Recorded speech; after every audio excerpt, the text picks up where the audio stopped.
ಶಾ ಅವರೇನೋ ಬಂದು ಹೋದರು, ಮೈತ್ರಿ ಧರ್ಮ ಪಾಲನೆ ಆಗಬೇಕು ಅಂತ ಹೇಳಿದ್ರು. ಮಂಡ್ಯ ಹಾಸನದಲ್ಲಿ ಅದು ನಿಂತಿಲ್ವಂತೆ.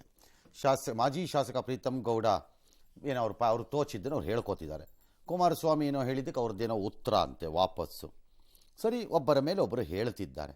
ಈ ಮಧ್ಯೆ ನಿಖಿಲ್ ಕುಮಾರಸ್ವಾಮಿ ಅವರು ಹೇಳ್ತಾರೆ, ನಾನು ಮಂಡ್ಯದಲ್ಲಿ ಸ್ಪರ್ಧಿಸಲ್ಲ, ಬೇಡ ನನಗದು, ಯಾಕಂದರೆ ಅಲ್ಲಿ ಡಿ ಸಿ ತಮ್ಮಣ್ಣ, ಪುಟ್ಟರಾಜು, ಸುರೇಶ್ ಗೌಡ ಈ ಥರ ಭಾಳ ಜನ ಇದ್ದಾರೆ, ಯಾರು ಒಬ್ಬರು ಸ್ಪರ್ಧೆ ಮಾಡ್ತಾರೆ ಬಿಡಿ, ನಾನಂತೂ ಮಾಡಲ್ಲ ಅಂತ ಹೇಳಿದ್ದಾರೆ.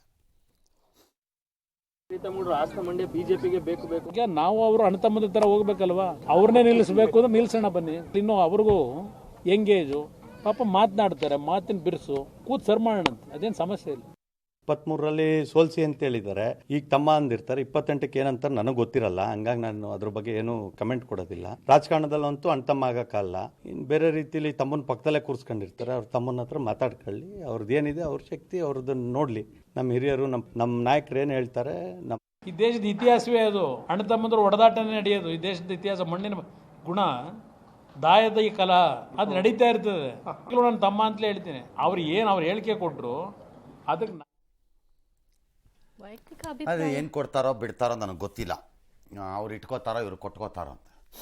Number 1, the honourable general secretary of BJP must understand, ಮೈತ್ರಿ ಆಗಿರೋದು ಹೈಕಮಾಂಡ್ ಲೆವೆಲಲ್ಲಿ, ಪ್ರೀತಮ್ ಗೌಡ ಲೆವೆಲಲ್ಲಿ ಅಲ್ಲ. ಅದು ನಿಮ್ಮ ಕ್ಷೇತ್ರಕ್ಕೆ ಅಲ್ಲಿ ಸಮಸ್ಯೆ ಇರುತ್ತೆ ಅನ್ನೋದು ಎಲ್ಲರಿಗೂ ಅರಿವಿದೆ. ಆದರೆ you must have a common sense. ನೀವು ಜನರಲ್ ಸೆಕ್ರೆಟರಿ ಅನ್ನೋದನ್ನು ಮರೀಕೊಡ್ದು. ಇವತ್ತು ಮೈತ್ರಿಗೆ ವಿರುದ್ಧವಾಗಿ ಮಾತನಾಡೋದಾದರೆ ನಿಮ್ಮ ಪಕ್ಷ ಅವ್ರು ಹೇಳ್ಕೊಟ್ಟಿದ್ರೆ ನನಗೆ ಗೊತ್ತಿಲ್ಲ, ಅದಕ್ಕಿಂತ ಇನ್ನೊಂದು ಇಂಡಿಸಿಪ್ಲಿನ್ಡ್ ಪಕ್ಷ ಮತ್ತು ಅಧ್ಯಕ್ಷ ಇರಲಿಕ್ಕೆ ಸಾಧ್ಯ ಇಲ್ಲ. ಹೇಳ್ಕೊಟ್ಟಿದ್ರೆ ಗೊತ್ತಿಲ್ಲ. ನೀವು ಯಾರ ಬೆನ್ನೆ ಹಿಂದೆ ತಿರುಗುತ್ತಾ ಇದ್ದೀರೋ ಅವ್ರು ಮೊದಲು ಉತ್ತರ ಕೊಡಬೇಕು. ಅದಕ್ಕೆ ask your general secretary to keep quiet, ತೀರ್ಮಾನ ಆಗೋವರೆಗೆ. ಇದ್ರೆ ಜನರಲ್ ಸೆಕ್ರೆಟರಿನೇ ಈ ರೀತಿ ಮಾತಾಡೋದಾದರೆ ನಾಳೆ ಬೇರೆಯವರು ಮಾತಾಡಿದಾಗ ಹೇಗೆ ನಿಭಾಯಿಸ್ತಿರ್ರಿ ನಿಮ್ಮ ಪಕ್ಷನ ಜನರಲ್ ಸೆಕ್ರೆಟರಿಗಳು, ಅಧ್ಯಕ್ಷರು? ನಿಮಗೆ ಮಾನ ಮರ್ಯಾದೆ ಏನಾರು ಇದೆಯಾ? Is this discipline? All right, ಏನೋ ಒಂದು ಆಗಬೇಕು, ಬಟ್ ಜನರಲ್ ಸೆಕ್ರೆಟರಿಗಳ ಲೆವೆಲಲ್ಲಿ ಅದು ಪಕ್ಷದ ಒಳಗಡೆ ಆಗಬೇಕು ಚರ್ಚೆಗಳು, ಹೊರಗಡೆ ಅಲ್ಲ.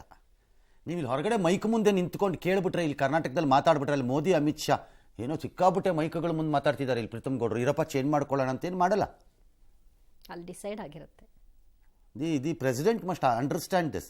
ನನಗೆ ಬೇಕಾದಾಗ ಇಂಡಿಸಿಪ್ಲಿನನ್ನು ನೋಡ್ದಂಗೆ ಇರ್ತೀನಿ, ನನಗೆ ಬೇಡದಾದಾಗ ನೋಟಿಸ್ ಕೊಟ್ಕೋತೀನಿ ಅಂದರೆ then you become an ineffective president. Yes, ಇದು ಮೋದಿ ಸರ್ಕಾರದ ಅತಿದೊಡ್ಡ ರಾಜತಾಂತ್ರಿಕ ಗೆಲುವು ಅಂದ್ರೂ ತಪ್ಪಾಗಲ್ಲ. ಗೂಢಚರ್ಯ ಆರೋಪದ ಮೇಲೆ ಕತಾರ್ನಲ್ಲಿ ಮರಣದಂಡನೆ ಶಿಕ್ಷೆಗೆ ಗುರಿಯಾಗಬೇಕಿದ್ದಂತಹ 8 ಮಂದಿ ಮಾಜಿ ಸೇನಾಧಿಕಾರಿಗಳು ನಗುಮುಖದಲ್ಲಿ ದೇಶಕ್ಕೆ ವಾಪಸ್ ಬಂದಿದ್ದಾರೆ. 2 ವಾರಗಳ ಹಿಂದಷ್ಟೇ ಈ 8 ಮಂದಿಯ ಗಲ್ಲು ಶಿಕ್ಷೆಯನ್ನ ಜೈಲು ಶಿಕ್ಷೆಯಾಗಿ ಕತಾರ್ ಕೋರ್ಟ್ ಮಾರ್ಪಾಡು ಮಾಡಿತ್ತು. ಇದೀಗ ಅದು ಕೂಡ ರದ್ದಾಗಿ ಎಲ್ಲರೂ ಸೇಫ್ ಆಗಿ ದೆಹಲಿಗೆ ಬಂದಿದ್ದಾರೆ. ಮೋದಿಯ ವೈಯಕ್ತಿಕ ಮಧ್ಯಸ್ಥಿಕೆಯಿಂದಲೇ ನಾವಿಂದು ನಿಮ್ಮ ಮುಂದೆ ಬಂದಿದ್ದೀವಿ ಅಂತ ಮಾಜಿ ಸೇನಾಧಿಕಾರಿಗಳು ಖುಷಿಯನ್ನ ಹಂಚಿಕೊಂಡಿದ್ದಾರೆ. ಕತಾರ್ ದೊರೆಗೂ ಧನ್ಯವಾದವನ್ನು ಹೇಳಿದ್ದಾರೆ.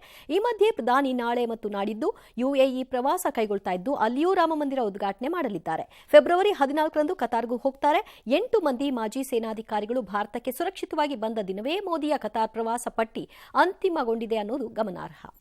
ಗೂಢಚರ್ಯ ಆರೋಪದ ಮೇಲೆ ಸಿಗಾಕೊಂಡಿದ್ದಿದ್ದೀವರು ಇವರೆಲ್ಲ ನಿವೃತ್ತ ಸೇನಾಧಿಕಾರಿಗಳು, ಯಾರು ಸರ್ವಿಂಗ್ ಅಲ್ಲ. ಆದರೂ ಮೋದಿಯವರು ಅದನ್ನು ಮಧ್ಯಪ್ರವೇಶ ಮಾಡಿ ಪ್ರಾಬಬಲಿ ಎಲ್ಲ ಹೇಳ್ತಾ ಇರೋದು ಕತಾರ್ನ ದೊರೆಯ ಜೊತೆಗೆ ಅಂತಿಮವಾಗಿ ಅವರು ತಮ್ಮ ವೈಯಕ್ತಿಕ ಗೆಳೆತನವನ್ನು ಬಳಸ್ಕೊಂಡು ಮಾತಾಡಿದ್ದಾರೆ ಅಂತ. That is what every one is saying. Because ಅದು ಮರಣದಂಡನೆ ಶಿಕ್ಷೆ ಆಗೋಗಿತ್ತು, ಅದನ್ನು ರಿವರ್ಸ್ ಮಾಡಿಸಿ ಆಮೇಲೆ ಅದನ್ನು ತೆಗ್ಸಿ ಆಮೇಲೆ ಅವ್ರನ್ನ ಬಿಡುಗಡೆ ಮಾಡಿಸಿಸ್ಕೊಂಡು ಟ್ರಮೆಂಡಸ್ ವರ್ಕ್ ಆಗಿರುತ್ತೆ. ಅದರಲ್ಲಿ ಅಷ್ಟು ಸುಲಭ ಅಲ್ಲ ಅದು ವರ್ಕು. ಆದರೆ ಇದು ಆಗುವುದಕ್ಕೆ ಮೊದಲು ಎಂದಿನಂತೆ ಈಗ ಕಾಂಗ್ರೆಸ್ಸಿನ ಹಲವಾರು ನಾಯಕರುಗಳು ಆ ಟೈಮಲ್ಲಿ ನಾನು ನೋಡ್ತಾ ಇದ್ದೆ, ಅದೆಲ್ಲ ಟ್ವೀಟ್ ಮಾಡ್ತಾ ಇದ್ರು. ಜೈರಾಮ್ ರಮೇಶು, ಖರ್ಗೆ ಎಲ್ಲರೂ ಮಾಡಿದ್ರು ಅವತ್ತು ಆ ಟೈಮಲ್ಲಿ ಟ್ವೀಟನ್ನು. ಏನು ಮಾತಾಡ್ತಾ ಇದ್ರಲ್ಲ, ಮೋದಿ ನನಗೆ ಭಾಳ ಫ್ರೆಂಡ್ಗಳು ಎಲ್ಲ ಅಲ್ಲೆಲ್ಲ ಕತಾರು, ದುಬೈ, UAE ಇಲ್ಲಿಲ್ಲ ಅಂತ, ಎಲ್ಲಿ ಕರ್ಕೊಂಬನ್ನಿ ನಿಲ್ಲಿಸಿ. ಮೋದಿ ವಿಚಾರದಲ್ಲಿ ಕಾಂಗ್ರೆಸ್ ಕೆಲವು ಪ್ರತಿಪಕ್ಷಗಳು ಮಾಡ್ತಿರೋ ಒಂದು major mistake from the date of the chief ministership of Gujarat ಏನಂದರೆ, ವಾಟ್ ಹಿ ಕ್ಯಾನ್ ಡೂ ಅನ್ನೋದನ್ನು ಮೇ ಬಿ ವಿಜುವಲೈಸ್ ಮಾಡ್ಕೊಳ್ಳೋಕ್ಕೆ, ಊಹೆ ಮಾಡ್ಕೊಳ್ಳೋಕ್ಕಾಗದೆ ಇದಾಗಲ್ಲ ಅನ್ನೋ ನಿರ್ಧಾರಕ್ಕೆ ಬಂದು ಟೀಕೆ ಮಾಡ್ಕೊಂಡ್ಬಿಡ್ತಾರೆ. ಬಟ್ ಆ ವ್ಯಕ್ತಿ ಅದನ್ನು ಮಾಡಿಬಿಟ್ಟು ತಗಲಾಕಿಸ್ಬಿಡ್ತಾರೆ,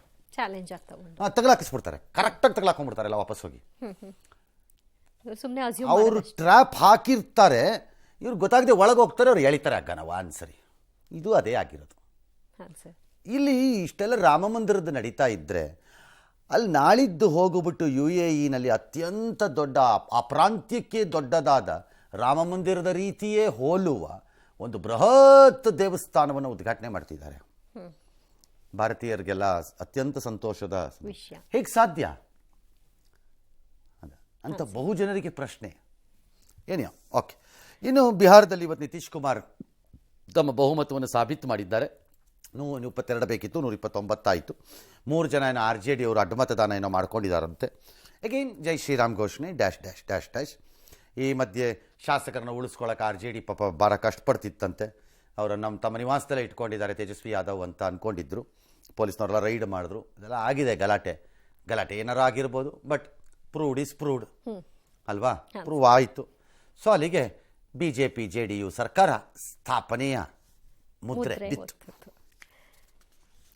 ಸಾರ್ವತ್ರಿಕ ಚುನಾವಣೆ ಸನಿಹದಲ್ಲಿ ಮಹಾರಾಷ್ಟ್ರದಲ್ಲಿ ಕಾಂಗ್ರೆಸ್ಗೆ ಶಾಕ್ ಮೇಲ್ ಶಾಕ್ ಎದುರಾಗ್ತಾ ಇದೆ.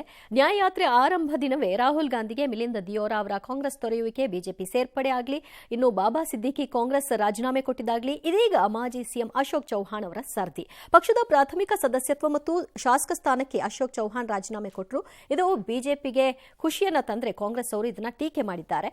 ಇದೇ ಹೊತ್ತಿನಲ್ಲಿ NDA ಕೂಟ ಸೇರುವುದನ್ನ RLDಯ ಜಯಂತ ಚೌಧರಿ ಖಚಿತಪಡಿಸಿದ್ದಾರೆ. ಉತ್ತರ ಪ್ರದೇಶದಲ್ಲಿ ಮಾತ್ರ ರಾಹುಲ್ ಗಾಂಧಿ ಅವರು ತಮ್ಮ ನ್ಯಾಯಯಾತ್ರೆಯನ್ನು 6 ದಿನಾನೋ 8 ದಿನಾನೋ ಕಡಿಮೆ ಮಾಡ್ಕೊಂಡ್ಬಿಟ್ಟಿದ್ದಾರಂತೆ. ಯಾಕಂದ್ರೆ ಏನೋ ಎಕ್ಸಾಮ್ ನಡೀತಿದೆ, 26ಕ್ಕೆ ಮುಗಿಬೇಕಿತ್ತು, 21 ಮಕ್ಕಳಿಗೆಲ್ಲ ಎಕ್ಸಾಮ್ ನಡೀತಿದೆ ಅಂತೇನೋ ಮಾಡಿದಾರಂತೆ. It's all right. 6 ದಿನ ಹೋಗಿದ್ದಿದ್ರೂ ಇವತ್ತು ಕಾಂಗ್ರೆಸ್ ಇರುವ ಉತ್ತರ ಪ್ರದೇಶದಲ್ಲಿರುವ ಪರಿಸ್ಥಿತಿಯಲ್ಲಿ ಭಾಳ ದೊಡ್ಡ ವ್ಯತ್ಯಾಸ ಆಗ್ತಿರ್ಲಿಲ್ಲ. ಕರ್ನಾಟಕ ಬೇರೆ ಅಥವಾ ಕೇರಳ ಬೇರೆ. ನಾನು ಅಲ್ಲ ಹಂಗೆ ಹೇಳಕ್ಕೆ ಬರಲ್ಲ ಅವರನ್ನ. ಉತ್ತರ ಪ್ರದೇಶದಲ್ಲಿ ಇವತ್ತಿನ 6 ದಿನ ಅಲ್ಲ 8 ದಿನ ಆಗಿದ್ದಿದ್ರು ಏನು ಪರಿಸ್ಥಿತಿ ಏನು ಭಾಳ ವ್ಯತ್ಯಾಸ ಆಗ್ತಿರ್ಲಿಲ್ಲ. ಆಲ್ ರೈಟ್ ಅಲ್ವಾ. ಇನ್ನು ಯಾಕೆ ಕಾಂಗ್ರೆಸ್ಸಿನ ಹಿರಿಯ ನಾಯಕರು ಹಿಂಗೆ ಬಿಟ್ಟು ಓಡೋಗ್ತಿದ್ದಾರೆ ನಂಗೆ ಅರ್ಥವೇ ಆಗ್ತಿಲ್ಲ. Ashok Chavan former chief minister, represents a major community. ಅದು ಯಾಕೆ ಎಲ್ಲ ಬಿಟ್ಟು ಹೋಗ್ತಿದ್ದಾರೆ no idea. Maybe Congress ಒಳಗಡೆ ಇರೋರ್ದು ಯಾರಿಗಾರು ಅರ್ಥವಾಗಿರ್ಬೋದೋ ಇಲ್ವೋ, ನಮಗಂತೂ ಅರ್ಥವಾಗ್ತಿಲ್ಲ. ಫೇರ್, ಯಾಕಂದರೆ ಇನ್ನೊಂದು ಫಾರ್ಮರ್ CM ಯಾವುದೋ ಇದೆ ಅಂತ ಹೇಳ್ತಿದ್ದಾರೆ, ಅದಕ್ಕೆ ಹೇಳ್ತಿರೋದು ನಾನು. ನೆಕ್ಸ್ಟ್ ಇನ್ಯಾವುದೋ ಕ್ಯೂ ಅಂತ.